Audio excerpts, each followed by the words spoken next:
Hey y'all, welcome back to my channel. I have a very, very special guest here today. Her name is Kanita Braxton. She is a mother. Not only is she a mother, she is an entrepreneur and a wife. Period. And she has not one, not two, but 3 businesses that are flourishing and doing very, very well. All right, we're gonna start off with the icebreaker. I went to a counselor, right? Mm-hmm. And he gave me this quote, and the quote was, "I am who I think they think I am." I am. Oh yeah. You are who you think I think you are. Oh shit. Okay. It's a mind. Yeah. It is. Wow. The energy that you are projecting, because at the end of the day, that's just like you're projecting something. Mm-hmm. This person could just think you're the most best thing in the world, but you probably feel like, nah, they don't think that. Exactly. That's crazy. Because that's who you think you are. Mm-hmm. Because it's like, dang. Yeah. And she probably thinks I'm weird. No, you think you're weird. Facts. That's how I just said it. I was like, this is not weird. Right. And I'm like, no, you're not weird. Like, you're completely normal. Like, ask me. So, is there anything about yourself that you would want to change? Absolutely. Like like what? If I can be more confident, if I can show up how I want to show up, I'm just scared to show up like that. I'd be like, ugh. But it's like, in you. It's in me, but I'm scared that,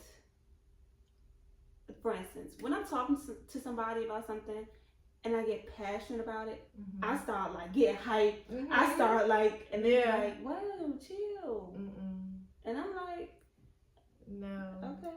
See, that's the thing, girl. So I guess that's what rejection. It could be a form where you feel rejected because you're being yourself and somebody's telling you don't do that. I'm like, but that's me, 100%. I'm a very passionate person. Like when I have an opinion, when I have when I feel strongly about something, like I'm like 10 toes down. Mm-hmm.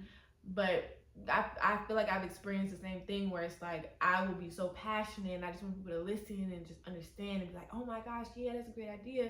And people are looking at me like, girl, like calm down. Mm-hmm. But never calm down. And you show how passionate you are the way that you want to show it. Mm-hmm. And there are obviously like definitely like as we grow and as our businesses grow, like there will definitely be situations and places that we have to deliver our excitement differently. Yeah. But if you're just chilling with somebody, like if we sitting here on the couch and you want to tell me about yourself, you're like, girl, let me tell, like, girl, do that. Like, seriously, because that's you and that's what you feel. So do it. Mm-hmm. Be you and surround yourself with people who allow you to be you. Mm-hmm. Not even allow, I don't even want to say allow, like, but accept you for who you are and don't make you feel bad for who you are. Mm-hmm. Like, I have this one client and just like she's like beautiful. Mm-hmm. And like when she shows up. Mm-hmm. So like I asked her, I'm like, I don't want to say her name, but I text her like, how can you show up like that? Mm-hmm. Like, regardless, that's how you show up. Mm-hmm. She said either you want to be in the room or you don't. Wow. And when she said that, I'm like, wow. Yeah. Either you want to be there or you don't. Right. So you gotta show up like you want to be there, and that like sticks with me. Yeah, like that's a real ass statement. I took that as don't let your fears stop you from being there. Don't let the thoughts of other people stop you from being there, because you want to be there. So again, it's either you want to be there or you don't. Yes. Like, yeah, you want to be there, but it's also, are you ready to be there? You know. But who's to say that you're not ready? I feel like if the opportunity presents itself. Mm-hmm. You gotta get ready. Yeah, and I feel like I create opportunities. Mm-hmm. I ain't waiting for someone to give me an opportunity. Like, but see, that's the thing. Like, that's confidence right there. Like, that is confidence in itself. For you to be like, I create an opportunity. Period. I feel like the most that someone can do is say no. Okay, you say no. I go to the next person. Mm-hmm. I may get another no. I go to the next person. I may get 20 yeses. Mm-hmm. I mean, I don't know. I guess that is confidence. It is confidence. That's what I'm trying to tell you. like, I think confidence comes in different forms. Yeah. Like, you know, and I think some people struggle with it in some ways and some people struggle with it in other ways. I think, like, that's why it's important to have these conversations because everybody has their confidence in them. It's just about consistently being confident. Yeah. Like, just knowing right now, like, dang, like, that is confidence right there. Like, facts. feel good about yourself. Facts. Like, you're right. I am confident. It's just like you said, your fears that that overshadow your confidence and take over. So it's like really the important part about it is letting go of your fears and just being yourself. No matter how you act, whether you're shy, whether you go in there shy, whether you go in there loud, whether you go in there confident, not confident, no matter how you come in there, someone is going to talk about you negatively. Period. So, like, I come in there and let's say, like, I act the complete opposite of complete opposite of my personality.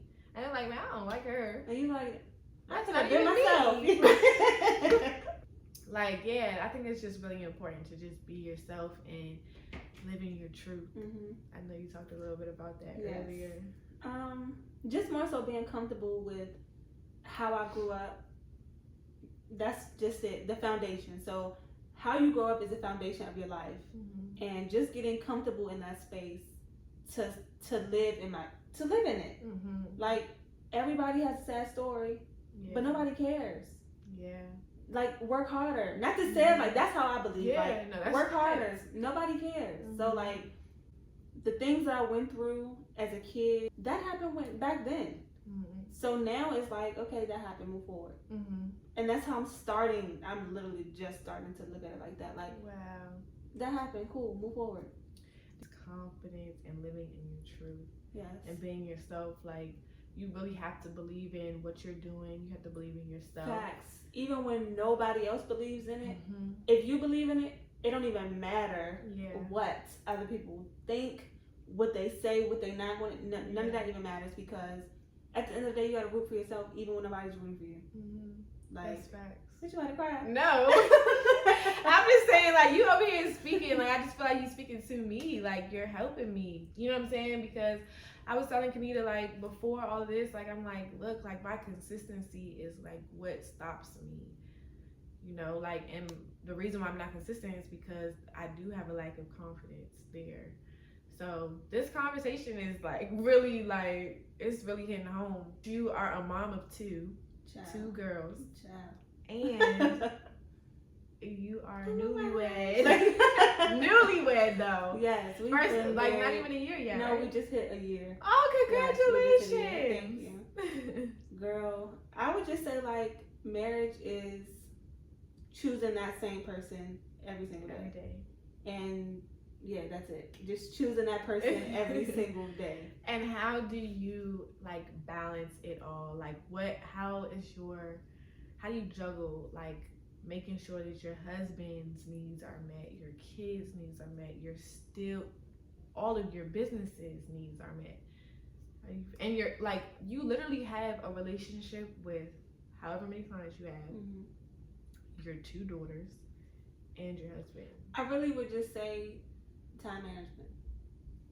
So, like, okay, you in the house with your family, you doing that family thing. The moment I step foot, not to say it like this, the moment I open that door, Madison and Maya, get your book bag, we're out. The moment I step foot, I'm putting my earpod in my ear, and it's about business. Okay. I'm dropping them off to their places, and I'm just doing it until it's time to pick them up and come home. Once I come home, we do, the routine, and then I'm kind of like back to business for a couple hours, and then it's bedtime. So time management, I feel like, is important. Yeah. Like, and for me, I'm big on routine. So time, if I set this amount of time for this project, that's all I have to give. Okay. If it goes over, majority of the time I set in some extra time to if it goes over or something. But I'm really routine based and time based. So, for instance, say I had in my mind that I'm going to sleep at 9 o'clock. By 9 o'clock, I'm getting everything done so I can go get to bed. Okay. By 9 o'clock, if I still have 2 things to do, I'm waking up earlier. Okay. Because at 9 o'clock, I'm done. I'm tapped out. I need to rest. Right. Yeah, I gotta start doing that Cause I like stuff will come up and I'm just like, okay, I'm gonna work past this, or I'm gonna know I gotta clean this up or whatever. And then some nights, and then it plays the opposite effect, because then some nights I'm like, nope, I'm not gonna do anything. But that's okay. I'm just gonna go to sleep at 7. But then stuff doesn't get done. Holding yourself accountable and getting that stuff done, I think, is important too. True. You know what I'm saying? But I think it's also a balance, because you don't have to earn rest. If you want to rest, go rest. Nobody says you got to be working 24 hours a day. Them days where you don't want to answer the phone, you don't feel like doing no work, it's not even earned. You don't feel like doing it. Go lay down. I feel like our people feels like rest has to be earned. I know, probably hearing it from me, but some days I don't feel like doing anything. But if my body says, Kanita, you're tired. You've had enough today. Yeah. It's either you go to sleep or you overwork yourself, then you get sick. Then you can't work at all. Right. So how do you feel about the quote, motivation doesn't create discipline, consistency does? Like, as long as you remain. Yeah. And consistency doesn't have to be every day. Consistency can be twice a week, once a month. However consistency look like for you, that's what consistency is. I know that a lot of moms, after they have a baby, they go through postpartum. Have you ever experienced postpartum?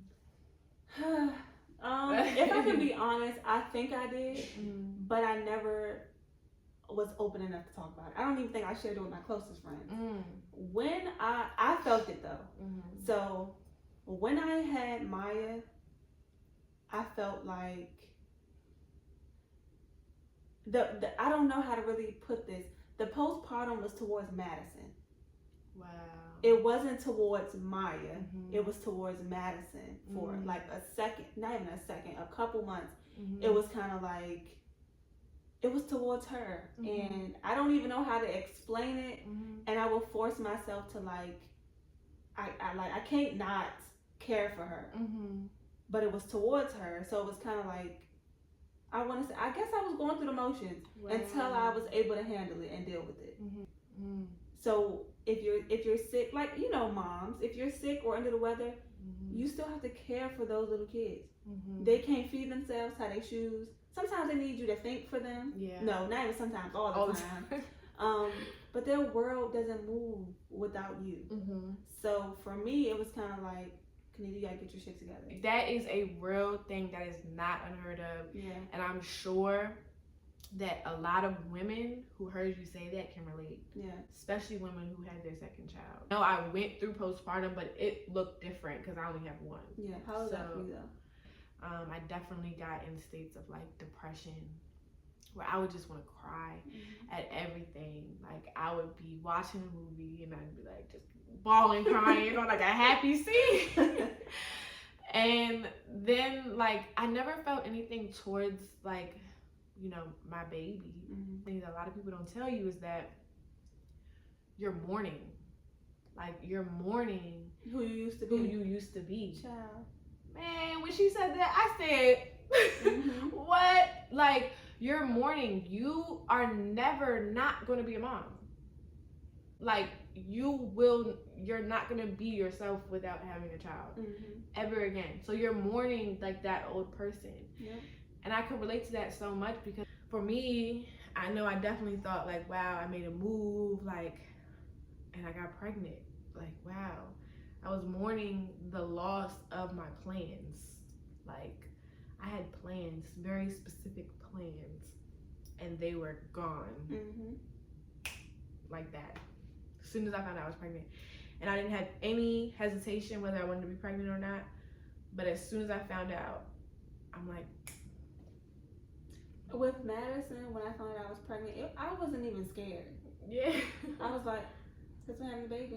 Like, I wasn't scared. But with Maya, I was like, how the hell am I supposed to be a mom to two? Like, how? Girl. I could, for the life of me, I couldn't figure out how I was going to be a mom of two. Especially with the age. It's not like it was 2 babies, 2 toddlers. It was a toddler and an infant. Wow. So schedules is different. The interactions is different. And then it's almost like just as soon as I get one at a place where she's walking. I get my feet planted. Right. I'm about to go back out and live my life. Yes. here comes another kid. So then it's like, dang, like now it's kind of feeling like, wow, like, like, I understand that. I get that. Because motherhood is crazy. It's crazy. Like the amount of different emotions, uncontrollable emotions. Mm-hmm. What do you think you do as a mom that's the best? Play. You think you play the best? Man, I play too much. Like, just playing. For instance, on birthdays, while they're sleeping, I put hella balloons, hella toys, hella confetti and stringing shit while they sleep, like taping and shit while they sleep. They wake up and they like, and I'm like, happy birthday! Like, I just play. Like, toys, park, just playing is something that I do. Like, if my kids need a good laugh, we gonna laugh. We gonna kiki. I know that's right. Yeah, so we gonna kiki. I know that's right. And I love laughing and looking at them, and they're laughing. Like the gut laugh. Really like laughing. Cracking yes. And like they're looking at me laughing, I'm looking at them, and it's like, dang, we laughing. Yeah. Like, this is funny. Yes, I know what you're talking about. And my daughter just turned 10 months, and it's like, she does that damn. Like, she cracks up laughing just at the littlest thing. And it's like, I used to think when I saw other parents, like, how do you do that 50 times? Over and over and over. And I'm doing it over and over and over. Like, I'm not like, all right, that's it. No, it's like a genuine, like, that right there is a connection that you just cannot explain. Yeah. And it's literally the best feeling ever. Yeah. I think the best feeling for me being a mom is like at night when like we're cuddling, she just throws her arm over me like this and just buries her head on me. I'm just like, I love that, because that's like me and her time. Yeah. And that at that moment it's like, wow, you really need me, like to fall. It's like you want me to fall. Like she you depends need that. on you. Yeah, like I love that. It really changes your life though. It really changes your whole entire life, your whole perspective on goals, and that gives you the drive and the... Madison put some fire underneath my ass that I didn't even know was there. Girl, when I tell y'all, like, so we met in college and literally, like, we were like this. She got pregnant, and when I tell you, after she had her baby, it was like, I don't know if you want to share, like, your experience. Child, it was crazy.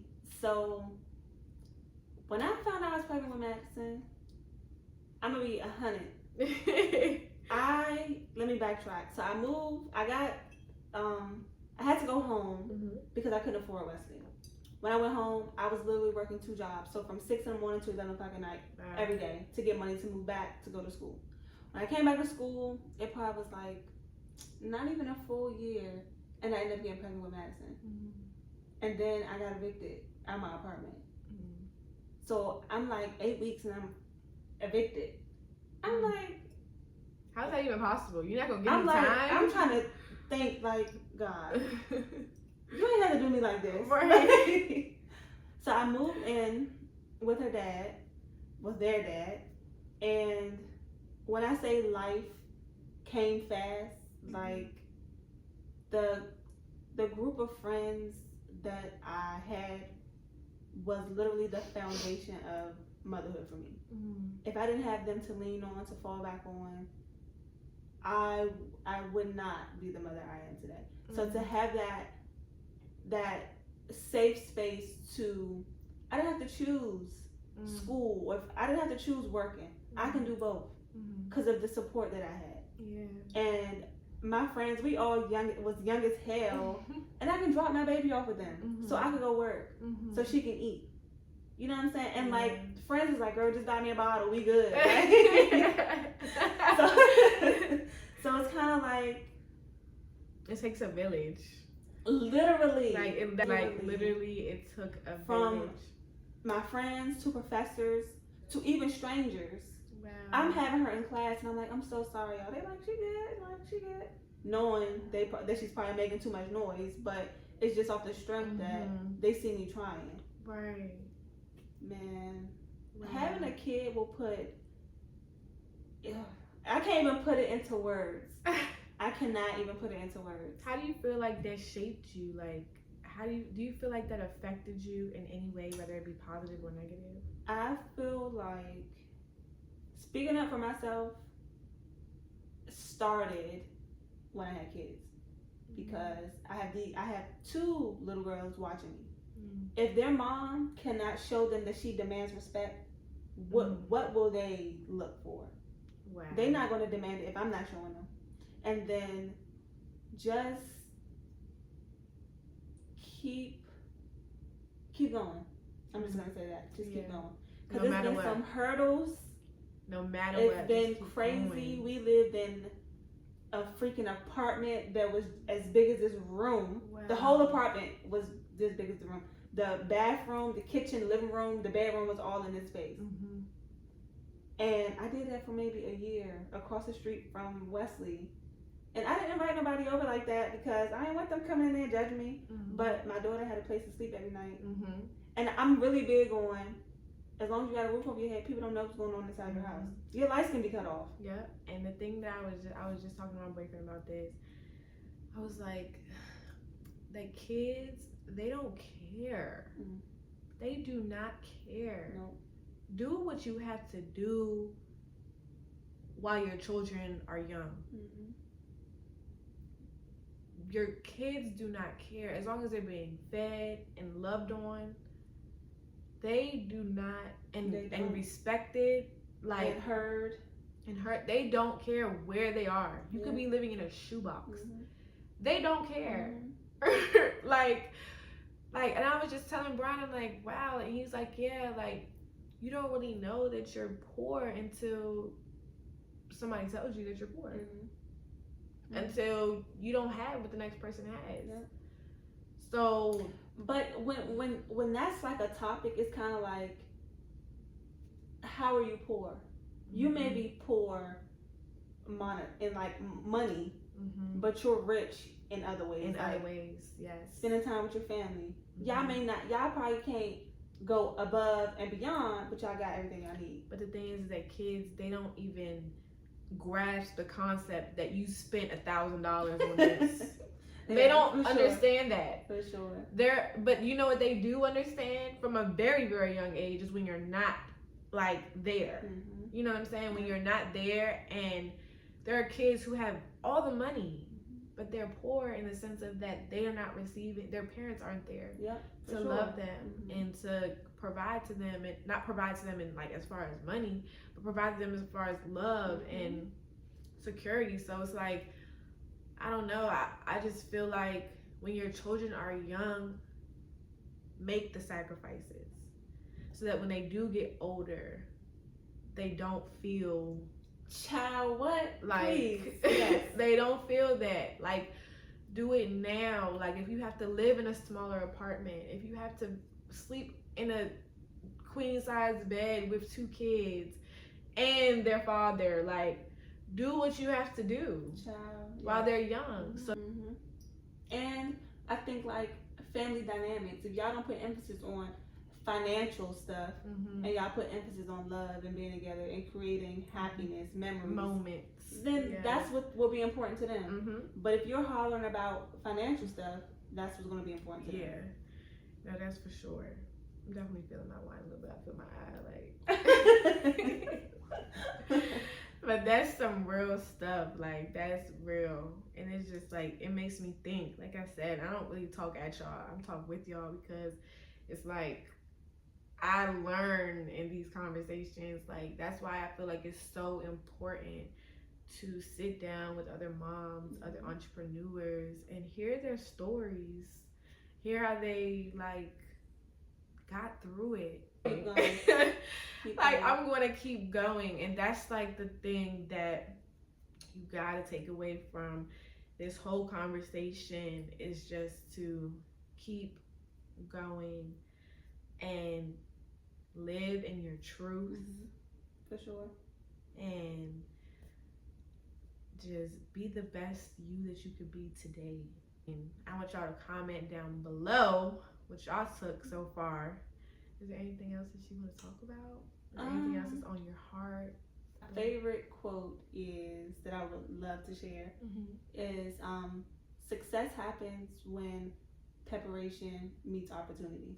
Wow. So if you constantly spend time preparing, manifesting a promotion, a new house, a new car, I guess more money, a successful business, is gonna happen. So when the opportunity presents itself, what you want to do? Are you gonna be ready? You be ready. Because I create opportunities. Yes. Period. You are confident. Yeah. What? What? Let me hear it. I be feeling like, ugh. Let me hear it. I am confident. That's Yes. crazy. What? Yes. Oh You my are. gosh. That's You really wild. are. And what you tell your daughters that you have your daughters Yes. speak affirmation. For sure. So I do not want them to grow up and be shy. Like, I'm a whole adult shy. but it's okay because you're confident. Mm-hmm. And sometimes it's like your mentor said, it's not even about being shy. Sometimes it's about being strategic. Mm-hmm. Sometimes you feeling the energy out. But no, this was really, really good. Yeah, I'm really happy that you came and talked with us. Yes, I'm excited to be here in this Yes. space. And we got to bring you back because I got get some So of what's the this tea. videos, the eating? Maybe we can do one of those. Oh, we could get a crab boil. That We would could be get lit. a crab boil. We supposed- I just want things to get real deep, and I just want y'all to really hear the real. That should motivate you right there to get up and do what you got to do, because everybody feels fear. They say success happens outside of your comfort zone. Yes. Or especially when people tell you that you can't do it. I'm gonna say this as well. Please do not let people talk fear into your plans. If you tell somebody something and they say, "What? Like, how you think you gonna do that? How you think I'm not?" What? But no, you never know. Like, people who start giving you negative stuff, like, think about this, think about that. Yes, think about that, but I got it. Like, just because you don't think you can pull it off, I can. So, like, people will talk fear into your plans. Quit. Don't let them do that. Yeah, don't. Yeah, please don't. I told my kid's dad that I was pregnant with Madison. He told me, looked me dead in my eyes, and said, "You're not gonna be able to finish school and have a baby." And I looked at him and said, "Why not? Right. Why not? Like, what?" And then his mom, like, how dare you? told me the same thing. Like, I'm gonna have to pick it. Why? Why I gotta pick and choose? I wonder how he feels right now. Listen, what? Because I got 2 degrees and 2 babies. 2 A degree for each baby. A degree for What? Period. Period, poo. But yes, like, people will tell you that you cannot do something because they couldn't do it. Timing is everything. Oh, for sure. And I believe. What you believe? In a higher power. I do. And that's really how I want to end this whole thing. Just thanking God and just thanking the higher power, whoever you believe in. Thank Him for what we have. We thank the work, and He guides us. God is good. All the time. All the time. Even when you don't see it, He's either protecting you, He's teaching you a lesson. Play some church music? No, for real though. He's doing something for your benefit. That's all I'm gonna say. Keep going. Please. Quote unquote. Kanita Braxton. But thank y'all so much for tuning in. I hope you enjoyed this segment, and hopefully we will have Miss Kanita Braxton back. And if you have any questions, anything, drop them below. I'll have all of her information, all of her. You want to talk a little bit about your businesses? My businesses. So yes, I am the owner of KB's Virtual Assistant Services. follow us on Instagram. Follow us at KB_VA services. I do have a planner, Busy Girl Planner Co. on Instagram, and I do have a nonprofit, Her Project Inc. Yes. So get with us. Oh. But yes, thank you so much, and thank y'all so much for watching, and I'll see y'all next time.